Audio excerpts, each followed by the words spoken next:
Another Wednesday's come and gone, and I've got some comics. Let's talk about them.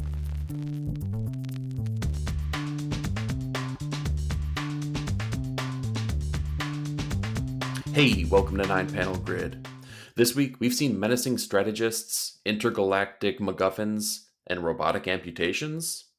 But we're going to kick things off this week with Absolute Batman number 9, written by Scott Snyder with artwork by Nick Dragotta. I want to start with Nick Dragotta because he's returning to this book now after having a couple issues off, and I have to say he makes this book shine. When he is on the book, it really just drives forward a different feeling towards everything. Everything is more bombastic, more energetic, more kinetic. It brings all of the manga-influenced things back onto this book, and it's just so appreciated. This is all about the introduction of Bane, and Bane within this universe is mostly the same with a little tweaks, a little couple things here that are going to make him a little bit more menacing in a physical way, which already makes you very leery for what's going to happen for Bruce. And I have to say, Bruce is not ready for what's coming. We get to see some more interplay with Bruce and the Rogues Gallery, who in this universe is really his friends group from Crime Alley. So we get to see how those relationships grow and mature, and we get to see a little bit of interaction with our Selena character here as well, which is something that we don't get a lot of.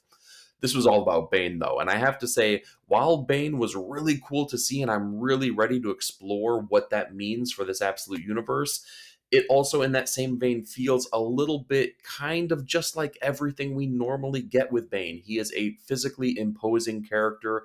He's also extraordinarily strategic. He is a mental figure as well. He can go toe-to-toe with everything that Batman does as well with his mental prowess, which makes him a unique villain to take on, but not unique in the way that's different than the DC universe that we know and love already. So in that way, it did kind of let me down a little bit because I wanted something new and exciting. But what I can say is that what we did get delivered was incredibly adventurous and fun. So I'm definitely here for it. Next up, we have Aquaman number 6, written by Jeremy Adams with artwork by Michael Shelfer. So John Timms is going to be taking this issue off, but I have to say the artistic change here totally works because they found a pitch hitter that is stylistically very much in tune with what Timms was doing previously while bringing their own qualities to the book at the same time. This is all about Arthur and his crew kind of like preparing for their final approach. He's with the people that had saved him in the first couple issues. He has found Nemo now and he has his submarine. They're kind of docking into shore to, kind of restock on everything that they're going to need as they continue to look for Atlantis and King Arthur's queen, and trying to figure out where to go from there. So it was a really cool, fun, adventurous story, kind of in the vein that you would expect Adams to do. It's not taking itself so incredibly serious that it makes it a really drugged down experience for you as a reader, but also it's making sure to keep the stakes, kind of at the forefront of your mind. You know that there is danger to be had here. Our characters aren't totally safe from everything that's going to be happening, but the story is also being told in a very fun, exciting way. That's what Jeremy Adams does best. That's what he's bringing to this book. I have to say, we're a couple issues into this run here by Jeremy Adams, and I think this is the book that's going to make me an Aquaman fan. If you're feeling the same way, let me know in the comments down below. All right, let's talk Conan the Barbarian, number 21, written by Jim Zub with artwork by Fernando Dagnino. So this kind of feels like the jumping off point for the next big arc that is going to be happening in Conan. As Conan, we kind of jump into this issue kind of feeling a little bit the same of what we would expect from a Conan book. The adventurous nature, him, dueling with other people, him saving a damsel in distress. We get all that kind of stuff. But what it all leads up to feels like the jumping off point. It feels like we're building towards something big and bold, kind of like what Jim Zub did within the first 20 issues of this series here, building up to the storyline with the Black Stone. So this could be building towards something really special here. And what's really exciting about that is that while we don't have Roberto Della Torre on this book, I have to say, Fernando as the artist on here really wowed me. I was so pleasantly surprised by seeing a new artist on this book here. It gave me feelings almost like a Pepe Larraz, but maybe a little bit grittier. It was really great looking. For a new artist to be on this book, totally blew me away. This issue kind of builds towards something that was really exciting here, as we see Conan basically go into a township where they're way friendlier than you would anticipate, and of course Conan's one up on them. He doesn't necessarily trust the caring nature of these individuals, and lo and behold, he's right. He's captured, put into this gladiatorial arena, and Conan fun ensues. I can say that much, but it definitely leaves on a cliffhanger. It builds towards something big and bold here. If you've been along for the ride for Conan, you're going to absolutely enjoy this. If you haven't, and you've been kind of hearing the reviews here and how good they've been, this is your chance to dive in, because this is about to jumpstart into something awesome. All right, let's talk Death of the Silver Surfer #1, written by Greg Pak with artwork by Sumit Kumar. This feels very in line with what you would expect from Greg Pak, as it feels like he leans on and plays with a lot of the properties that he's been kind of known for within the Marvel arena. And it really goes to show with this issue here, as we get to see little bits and pieces from characters like Scar, the son of Hulk. We get to play in the intergalactic arena a little bit. But I have to say, I was a little bit surprised at how this issue was framed, as we really get to spend a lot of time with this character who's an ex-SHIELD agent working for this different organization and is tasked with basically taking out the Silver Surfer. So Silver Surfer is almost treated like a set piece. He is not the main character in this issue. He's someone that you kind of see sparingly, you get to have some interactions with, but you're not following him on his journey, and you're not understanding the death of this main character. And this could be building towards something. It needs a little bit more time to breathe, but it was incredibly surprising to know that it wasn't going to be an introspective kind of issue that follows you in kind of Norenrad's head to understand what he's feeling and going through. You're really seeing the world through other characters. So in that way, it was a little bit of a letdown here. I have to say the artwork, though, lifted that story back up, because the intergalactic things that they're playing with are rendered really nicely. The characters that you do follow here are geared up in tactical suits here. Sumit Kumar does a great job at displaying that on the page, and it really, really works. Narratively, it needs more time. Visually, it looked really great. All right, let's talk Far Down Below #3, written by Chris Condon with artwork by Geiger. This one, it's been 3 issues now, and I've been hoping that it was going to really get its hooks in me, and I have to say, it really hasn't at this point. This is a fun book that's all about kids going on a Goonie-esque adventure. They go to a quote-unquote haunted house that was owned by the grandfather of one of our main kids. They fall into a pit, and they go down to the, kind of like a center of the earth type of adventure. And they play on some of the familial aspects as they meet the grandfather of this child who is down below. Has not had interactions with human beings for a long time, so his social skills are lacking, for lack of a better term. And the parent characters in here, who are now seeking out their children, seem a little bit dumbfounded, and it really plays into the kids being the most intelligent characters within this book. It's a fun book, but I don't think it's doing enough story-wise to really give me that reason to come back for more. Even the kids, when they are fallen down, there's like one little beat of adventure that we're getting per issue, as opposed to really understanding maybe a mission statement, like how they're going to get out, or what the true villain is of the story here. It's hard to say the protagonist and antagonist. We know the protagonist. I just don't know what they're fighting besides getting out. And if they're just trying to get out, they're not doing enough each and every issue to deliver what it means to actually get that moving and going. Next up, we have Geiger #15, written by Jeff Johns with artwork by Gary Frank. This was an awesome end cap to what feels like the first, I don't know, big, huge arc within the Geiger universe here. And I gotta say, the issue did a really great job kind of putting an end cap on everything that we've been building towards, giving us kind of like a look at how things have changed from issue #1 all the way through now to issue 15. And it did a great job at world building and kind of deepening the relationships and deepening kind of like our understanding of the world that is the unnamed universe.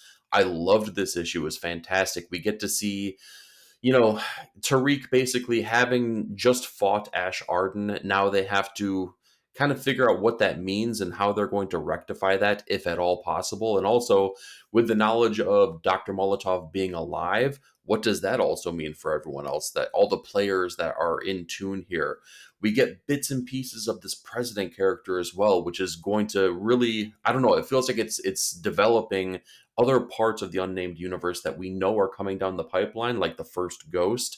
That's definitely going to be a main player here, and everything is kind of converging in with all of these different properties. And this feels like the end cap and the jumping off point for something new and exciting that's going to be happening within this universe. Geiger's been amazing. The artwork looks stunning. Jeff Johns is just killing it with each and every issue that he's writing here. This is no different. Great end cap to this particular arc of Geiger. If you're not reading Geiger, you definitely need to check it out. All right, next up we have Lost Fantasy #2, written by Kurt Pierres with artwork by Luca Casalangueta.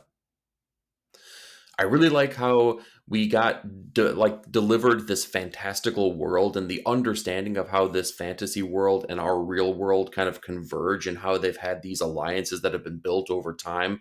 This issue kind of like delves back into the procedural aspects of it. It really kind of makes it feel more grounded, more weighted than the first issue did, because it had a lot of heavy lifting to do with developing what the world really was. Now that's all gone. Now we're kind of with our main character. And we saw that the issue #1 had ended on a cliffhanger here, and now we start to kind of understand what that cliffhanger meant.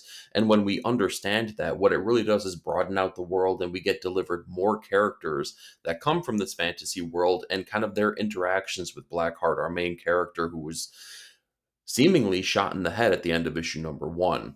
So we get to see what it means for the sniper, who that character is. We also get to see maybe a partner character for Blackheart and his interactions with the real world as the investigation continues about what happened with this car accident that, kind of kicked things off with issue #1 and the murders that are being investigated as well. The world building is really like the best part of this book. It really gets really enriched and engrossing as you start to learn more and more about the mystery that's happening here.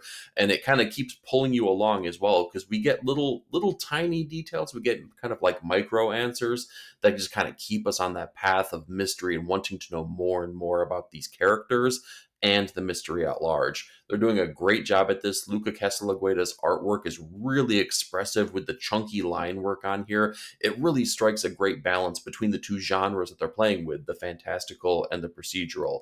It's like the perfect art style for both of those things being merged together. So Lost Fantasy definitely did the trick for me. Moving on to a book that really didn't do the trick for me, though, we're going to talk about New Avengers #1. This was written by Sam Humphries with artwork by Tone Lima. And I was really kind of stoked for this. I was really excited for the notion of what this could be, coming on the heels of the Thunderbolts movie with the asterisk, which turns into New Avengers. And this kind of had that same idea behind it. Really good cross promotion there. But that's kind of where the good ends for me, unfortunately. The idea behind this book didn't really resonate, as we know that there's a team that needs to be formed here, and Black Widow reaches out to the Winter Soldier, tries to get his help, but we don't really know the reasoning behind why this team is being formed here and what the greater threat is. They make mention of Doom, and since this is kind of like a little bit built into the One World Under Doom event, but we don't know that they're actually going after Doom, and I don't believe that they are. And on top of that, the voices for all of these characters feel very naive. They feel very juvenile, if you will. Something was off about this book here. And again, maybe it was the level of excitement that I had for it that led to me kind of feeling the way that I do about it now. Because after issue #1, not kind of leaving me at a point where I needed to see the hook for the book and the reason for the book and the delivery of the dialogue throughout the entirety of this issue, I gotta say, I don't know if I'm going to be giving this another opportunity when issue #2 hits. Speaking of One World Under Doom, let's go ahead and talk about One World Under Doom #5, written by Ryan North with artwork by R.B. Silva. This issue felt like a big tease. It felt like a tease kind of issue here, as we got the cliffhanger where Doom calls upon the Avengers to help him battle Dormammu, and we get the delivery of that. And everything works out just the way you'd expect it to work in an event-type comic book. But I have to say, what we're delivered here feels very much of the same vein where I've been critical of the event so far, which is that man, the superheroes just feel dumb. They like do not feel in tune with the levels of intelligence that you get from characters like Reed Richards. Some of these are supposed to be strategical masterminds, and they just kind of feel like they're tripping over their feet time after time after time. And I don't know if that resonates with me. In that same vein, I have a respect for the character of Doctor Doom, albeit he has his character flaws, such as pride. But to see a character like him call upon the Avengers in time of need for help, Doom doesn't feel like a character that calls for help. Doom feels like a person that has contingency plans and has things that he puts into play, without the need of help or assistance from any other being whatsoever, unless it's by his own making. So, in that way, it felt a little bit bizarre and it felt a little bit out of character. The artwork was perfectly sound here. I really like RB Silva's artwork. I think that he delivers a really nice looking issue, albeit sometimes his character work can be a little bit stiff. But overall, it just feels like the character motivations and what they're building towards is being stretched out artificially just a little bit here. We get teases of secrets and maybe the reasoning why Doom is playing things out the way that he is. But I think it's time for the heroes to start acting and thinking heroically and doing the things that you would expect them to do to make this a satisfying experience. Next up, let's talk Teenage Mutant Ninja Turtles number 9, written by Jason Aaron with artwork by Juan Ferreira. Let's go ahead and talk about the artwork yet again here. Juan Ferreira is killing it on this book. Every single issue that he has kind of been responsible for has looked stunning, looked like top tier, some of the best comic book artwork that we're getting in 2025. It is just that good. This is a really Mike introspective kind of issue. We get to spend most of it with him as he is, he's seeking out Donatello, who has basically given himself up over to the Foot Patrol, who is kind of like the police force within the city right now. And Raph is kind of doing the same thing. They're all butting heads, but what we're seeing now is that Donatello was very in tune with Master Splinter, his teaching, his ways, and what he would want for our brothers. And now we're starting to see that we got to spend time with Leo, and he's starting to buy in a little bit. And by the end of this issue, I feel like we're starting to get the Brotherhood back together. We still don't have Donatello back yet because, again, he has given himself up. He doesn't get rescued or, he doesn't escape himself, anything like that. There's no resolution there. But what we're starting to get is the resolution of the brothers actually becoming brothers once again, or having like a unity and a harmony amongst one another. That's been really great. I think Jason Aaron has done a great job writing that and delivering little bits and pieces as he builds issue by issue, kind of bringing the brothers back together. That's been really great experiencing that. I'm just shocked. I didn't think that I would be as big a TMNT fan at this point as I was, like maybe as a child. But with each and every issue and how they build this, I gotta say, it's making my fandom grow more and more each issue that we're delivered. All right, let's talk Transformers number 21, written by Daniel Warren Johnson with artwork by Jorge Corona.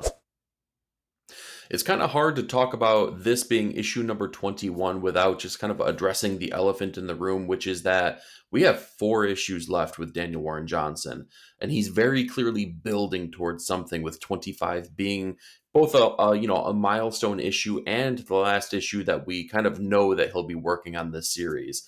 It feels very much in that same vein as we're kind of like we're getting into the end game of his time here. You see that with the actions that are taken by Optimus. He starts to kind of realize what he is being influenced by and why he's been making some of the decisions he's been making unwillingly so, and maybe what's kind of like sapping him of his powers.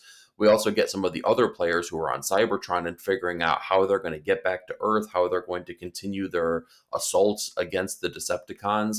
And most importantly, we get Megatron kind of like enacting his plan, taking back over the Decepticons and really kind of like bringing the forces back against the Autobots in a big bad way. Jorge Corona has done absolutely stunning work on this. I love how he brings this kinetic excitement to his artwork. But if I have to have one critique, it's a critique I would give to any artist on this book. I don't care how good they are. One of the hallmarks of a Transformer is the act of transforming. And it's so hard to convey that in a single panel or a single page of an issue. When you have the opportunity, it looks great. When that opportunity is kind of missed or happens between panels, which it does happen here, it kind of takes you out of the experience. So all of a sudden you get the vehicle, the next panel you get the character. And man, it just feels like there's an opportunity there where they could maybe try something, but that's the difference between animation and the single panels and pages of comic books. So I can't be too mad there. What I can say is that they're building towards something. If you've been along for the ride, you're getting exactly what you want on this. It definitely still is not a perfect issue here, but you can tell this is going to build towards some excitement once we get to issue number 25. Next up, we have Ultimate Black Panther number 17, written by Brian Edward Hill with artwork by Stefano Caselli. Man, things are definitely getting a little bit dicey for our main characters here. As the previous issue, we got to spend a lot of time with T'Challa and Storm as they were off on their part of the issue. And this issue, we get to spend a lot of time here with Eric Killmonger and Okoye, the queen of the country and wife to T'Challa. And there is definitely some building relationships between these two parties now. And you can definitely tell it's building towards something that is going to drive everyone apart. That's terrible, but also really exciting for the dramatic aspects of this issue. This has been kind of built as a slow burn series, but I gotta say, I love the fact that we get a beat every single issue that really kind of makes you go, whoa, and stand back and get like really excited over what's happening. This issue is no different as the Voodoo the spiritual advisors of T'Challa, they kind of let it be known what their level of influence is and maybe what their end game is here for the notion of what vibranium means for Wakanda, for Africa, and for King T'Challa himself. So this is building towards something. We're getting closer and closer to all of our main players kind of coming to heads, and that's a really cool thing to see take place. On top of that, when you have the artist Stefano Caselli rendering all these things, it just looks glorious. I can't wait for everyone to kind of coalesce, come back to Wakanda, and see how they're supposed to work out all of these relationship aspects that have been brewing in the background, because something is going to kick off here. And what that is, we don't know. This is a new universe. Maybe people have different character traits and motivations. Time will tell on this, but it feels like people are going to be coming to heads here. So Ultimate Black Panther was really exciting. If you're not checking it out, or maybe you dropped off, give this issue a shot. It might be something that draws you back in. Sticking around in the Ultimate Universe, let's talk Ultimate X-Men number 16, written and drawn by Peach Momoko.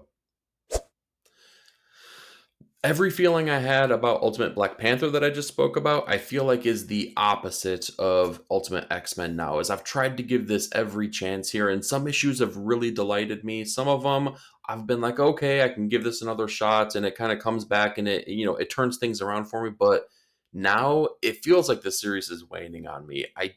We haven't spent enough time with Hisako, who is supposed to be our main character, and we've kind of been spending a lot of time with these ancillary characters and trying to build up the idea of the Children of the Atom and the quote unquote X-Men in this portion of the universe.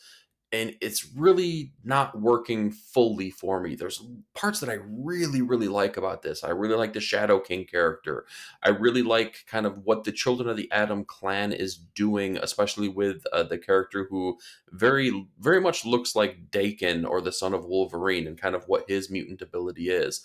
But overall, it feels like we're being stretched way too thin in this book, and they're introducing way too much too soon, and nothing is getting enough attention to make it as exciting as it should be. This issue is really no different than that. We're kind of just, I don't know, we're kind of paddling around, but going around in circles over and over and over. And that's what this book feels like. So overall, this could be the last issue I review. If I have room on the poll, I might give it another shot here. But as of right now, I don't really have a lot of good expectations moving forward. And with my runner-up of the week, let's talk Resurrection Man Quantum Karma number 3, written by Ram V with artwork by Anand RK.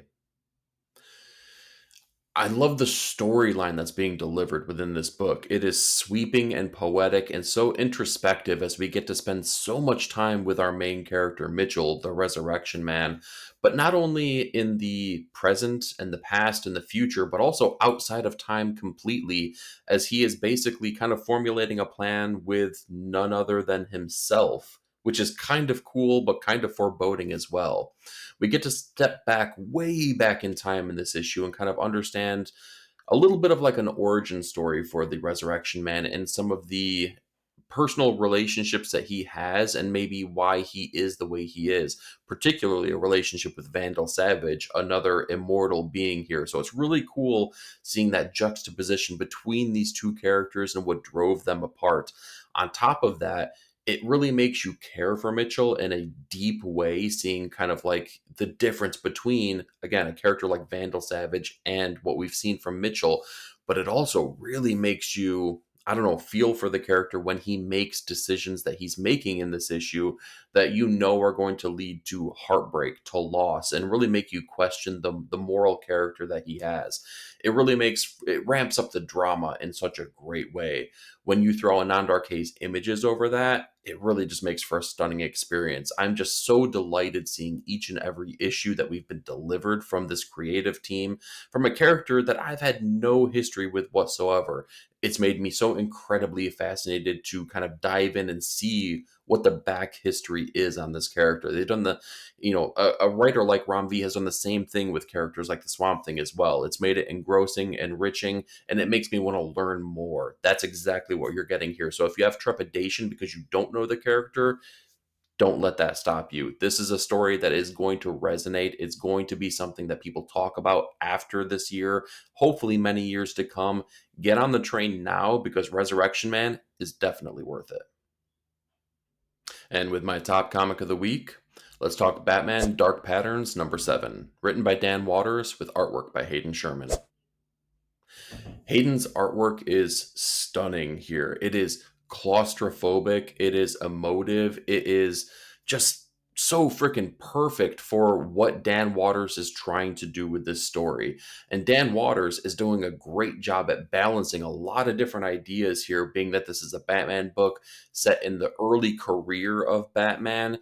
And on top of that, it's developing kind of what the Rogues Gallery is as Batman is learning what it means to be Batman and maybe what it means for the escalation of all of these characters and how he has to change as Batman as these villains change as well.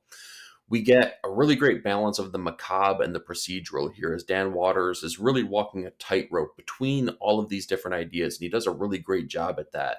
We get a Bruce now after 6 issues here going into the 7th issue who has dealt with a couple different villains here that has really made him question what it means to be Batman and maybe what he needs to do. And we're starting to see the culmination of that as Bruce is questioning himself.